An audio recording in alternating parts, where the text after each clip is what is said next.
जय हिंद प्यारे साथियों, कैसे हैं आप सभी। आशा करते हैं कि आप सभी ठीक होंगे, आप सभी मस्त होंगे और आप सभी एग्जाम 2026 की तैयारी जोर शोर से कर रहे होंगे। मैं आप सभी के एग्जाम को और आसान बनाने के लिए आज लेकर चला हूं ऑब्जेक्टिव क्वेश्चन। ऑब्जेक्टिव क्वेश्चन का पदखंड अध्याय 4 छपय छपय का संपूर्ण ऑब्जेक्टिव, जो कि VVI है एग्जाम 2026 के लिए। तो चलिए शुरू करते हैं अपना पहला क्वेश्चन की ओर। पहले क्वेश्चन की ओर बढ़ते हैं। पहला हमारा क्वेश्चन कहता है कि छपय शीर्षक के रचयिता कौन है। छपय के रचयिता कौन है, ये पूछ रहा है क्वेश्चन। तो छपय के रचयिता हमारे कौन हो जाएंगे, ऑप्शन हमें दिए गए हैं इस प्रकार से: सूरदास, कबीरदास, नाभादास की तुलसीदास। तो देखिए, जो छपय के रचयिता हैं वो हमारे नाभादास जी हैं। नाभादास जी छपय के रचयिता हैं। अगले क्वेश्चन की ओर बढ़ेंगे तो अगला हमारा दूसरा नंबर क्वेश्चन कहता है कि नाभादास नाभादास की कौन सी रचना है। निम्न में से कौन सी रचना है जो नाभादास की है। कड़बक है, कविता है, उषा है कि छपय है। तो देखिए, अभी एकदम सेम सेम क्वेश्चन पूछा है, तो इनका रचना कौन हो जाएगा। छपय जो है वो नाभादास जी की रचना है। छपय जो है वो हमारे नाभादास जी की रचना है। अगले क्वेश्चन की ओर बढ़ेंगे तो अगला हमारा क्वेश्चन कहता है कि नाभादास किस शाखा या किस धारा के कवि थे। नाभादास किस धारा के कवि थे। ऑप्शन है निर्गुण धारा, सद्गुणोपासक राम भक्त धारा, सगुण धारा की, इनमें से कोई नहीं। तो देखिए सही आंसर क्या हो जाएगा। अगर हम बात करेंगे सही आंसर की, तो आपको पता होगा कि नाभादास जी राम जी के भक्त थे। ठीक है, राम जी के भक्त थे और ये तुलसीदास जी के समकालीन थे। तो ये हमारा हो जाएगा सद्गुणोपासक राम भक्त धारा। सद्गुणोपासक राम भक्त धारा हमारा सही आंसर हो जाएगा। ठीक है, अगले क्वेश्चन की ओर बढ़ेंगे तो अगला हमारा क्वेश्चन कहता है कि नाभादास किसके समकालीन थे। नाभादास किसके समकालीन थे। नाभादास किसके समकालीन थे, अभी जस्ट बताए हैं। कबीरदास, सूरदास, तुलसीदास की, इनमें से कोई नहीं। तो नाभादास जी किनके समकालीन थे, तो ये सिमका समकालीन थे हमारे तुलसीदास जी के।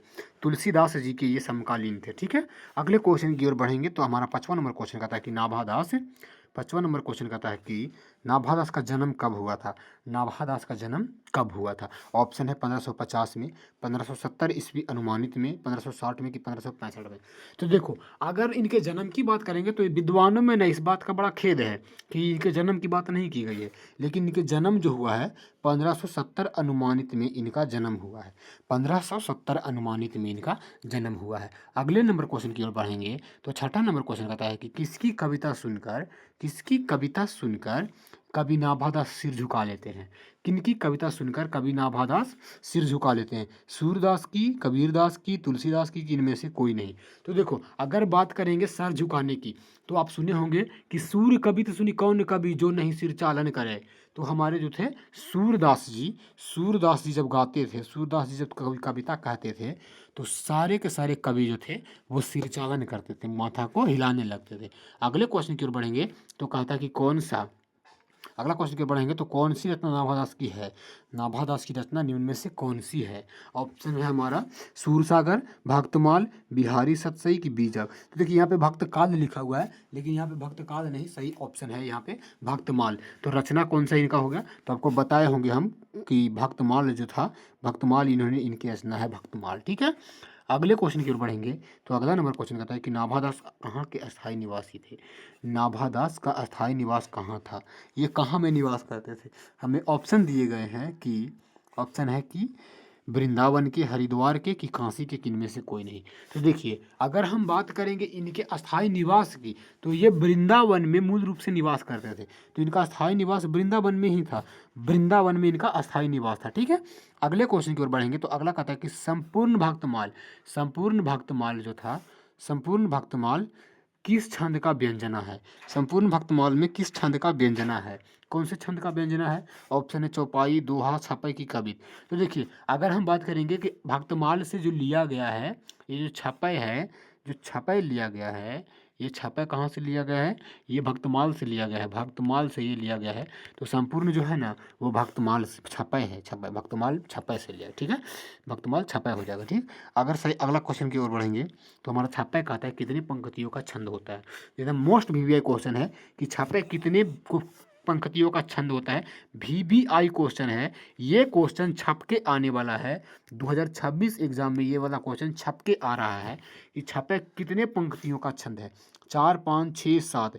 तो आप पढ़े होंगे कि छपई जो होता है 6 पंक्तियों का छंद होता है।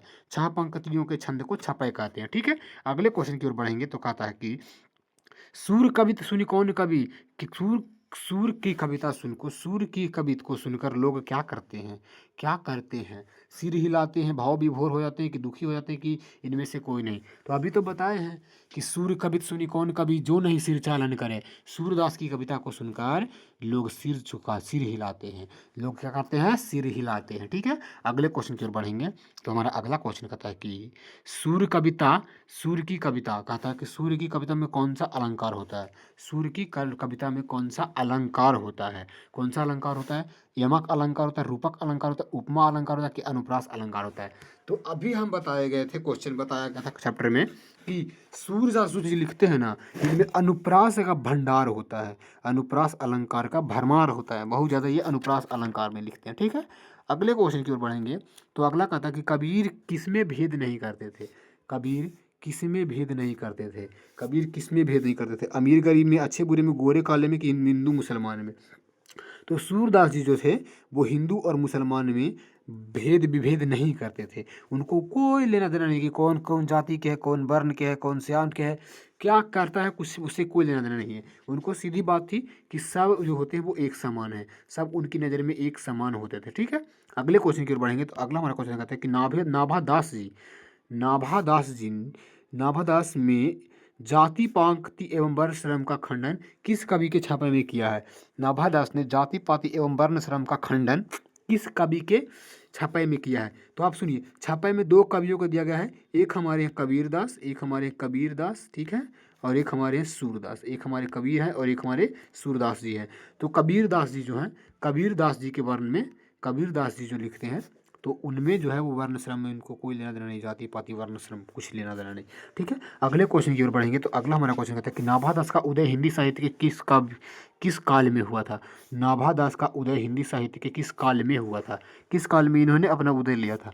आधुनिक काल, आदिकाल, भक्ति काल की रीति काल? तो देखिए, याद कर लीजिएगा ट्रिकली, एक से लेके 4 तक जो कवि हैं वो भक्ति काल के कवि हैं। ठीक है, 1 से लेके 4 तक जो है वो हमारे भक्ति काल के कवि हैं। भक्ति काल के कवि जैसे कि हो गए हमारे, पहला हो जाते हैं हमारे जायसी जी, दूसरा होते हैं सूरदास जी, तीसरा होते हैं तुलसीदास जी और चौथा हो जाते हैं हमारे नाभादास जी। ये चारों के चारों भक्ति काल के कवि होते हैं। इसके बाद आते हैं भूषण, तो भूषण होते हैं रीति काल के कवि। ठीक है, अगले क्वेश्चन की ओर बढ़ेंगे। तो अगला हमारा कहता है कि सबके हित की वचन कौन कहता है? सबके हित की वचन कौन कहता है? ठीक है, सूरदास, कबीरदास, जयसी की विद्यापति। तो देखिए, सबके हित वचन सबके हित के होती है, तो ये होता है कबीरदास के बारे में। ये कबीरदास जी बोलते हैं कि सबके वचन सबके लिए एक समान होता है, सबका एक से समान होता है। कहानी का क्या अर्थ है? कह रहा है कि अगला क्वेश्चन, कहानी का क्या अर्थ है? एक आंख का ना होना, एक कान वाला होना, अविश्वास की विश्वास प्रतीति। तो देखिए, कहानी का अर्थ होता है विश्वास प्रतीति। विश्वास प्रतीति मतलब किसी के प्रति चापलूसी नहीं किए हैं, वो जो भी किए हैं वो अपना मन से किए हैं, सबके लिए एक समान किए हैं। ठीक है, अगले क्वेश्चन की ओर बढ़ेंगे। तो हमारा अगला नंबर क्वेश्चन कहता है कि नाभादास के दीक्षा गुरु कौन थे? नाभादास जी के दीक्षा गुरु कौन थे? स्वामी अग्रदास या अग्र अली, स्वामी सुधानंद, स्वामी चतुर्भुजदास या स्वामी नरहरिदास? तो नाभादास के दीक्षा गुरु कौन हो जाते हैं? तो देखिए, नाभादास के दीक्षा गुरु थे स्वामी अग्रदास जी थे, वो नाभादास के दीक्षा गुरु थे। स्वामी नरहरिदास जो जी थे वो ये तुलसीदास जी के थे, नरहरिदास तुलसीदास के थे। ठीक, अगले क्वेश्चन की ओर बढ़ेंगे। तो अगला हमारा क्वेश्चन कहता है कि भक्तमाल के रचयिता है कौन है? भक्तमाल के रचयिता कौन है? इस प्रकार से है कि कबीरदास, गुरु नानक, रैदास की नाभादास। भक्तमाल के रचयिता कौन है? अभी शुरू में बताए होंगे, नाभादास जी हमारे भक्तमाल के रचयिता हो जाते हैं। ठीक है, अगले क्वेश्चन की ओर बढ़ेंगे। तो अगला हमारा क्वेश्चन कहता है कि भक्ति चरित्रों की माला है, भक्ति चरित्रों की माला क्या कहलाती है? मुंडमाल, पुष्पमाल, भक्तमाल की रत्नमाल?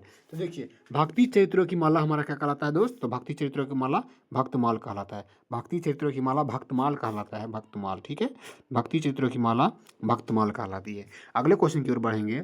तो अगला हमारा क्वेश्चन कहता है कि 21 नंबर क्वेश्चन कहता है कि नाभादास किसके शिष्य थे?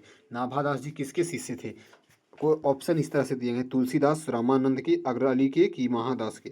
तो नाभादास जी किसके शिष्य थे? स्वामी अग्र अली यानी कि अग्रदास जी के थे। ठीक है, अगले क्वेश्चन की ओर बढ़ेंगे। तो अगला हमारा क्वेश्चन कहता है कि कबीर किस शाखा के कवि हैं? कबीर किस शाखा के कवि हैं? सगुण शाखा के, निर्गुण शाखा के, सर्वगुण शाखा के, इनमें से कोई नहीं। तो कबीर जो थे ना वो निर्गुण शाखा के कवि थे, कबीर जो थे वो निर्गुण शाखा के कवि थे। ठीक है, अगले क्वेश्चन की ओर बढ़ेंगे। तो अगला हमारा क्वेश्चन कहता है 23 नंबर क्वेश्चन की, 23 नंबर का क्वेश्चन कहता है कि नाभादास किस काल के कवि थे? नाभादास किस काल के कवि थे? एकदम इजी क्वेश्चन अभी बताए हैं। भक्ति काल, रीति काल, वीरगाथा काल की भारतेंदु काल के? तो देखिए नाभादास जी किस काल के कवि थे? भक्ति काल के। नाभादास जी भक्ति काल के कवि थे। ठीक, अगले क्वेश्चन की ओर बढ़ेंगे। तो अगला हमारा क्वेश्चन कहता है कि नाभादास की कविता किन दो कवियों के बारे में कही गई है? नाभादास जी जो कहते हैं वो किन दो कवियों के बारे में कहते हैं? तो ये दो कवि थे, पहला हम आपको बताए होंगे कि एक थे हमारे कबीर जी, एक हमारे थे कबीरदास जी, और दूसरा हमारे कौन थे? सूरदास जी, दूसरा थे सूरदास जी। ठीक है, तो हमारा सही आंसर हो जाएगा कबीर एवं सूरदास, ऑप्शन बी हो जाएगा सही आंसर। ठीक है, ये हमारा आखिरी क्वेश्चन था। ठीक है, आशा करते हैं कि आप सभी को वीडियो पसंद आया होगा, सबके सब ऑब्जेक्टिव आपसे बने होंगे, सबके सब VBA क्वेश्चन आपसे बन गए होंगे। अगर आपसे VBA क्वेश्चन बने हैं, अगर आपको आसान वीडियो लगा है, अगर आपको वीडियो यूजफुल लगा है, तो आप चैनल को सब्सक्राइब कर लीजिए, दोस्तों के साथ शेयर कर दीजिए, वीडियो को एक बार लाइक कर दीजिए। जय हिंद, जय भारत।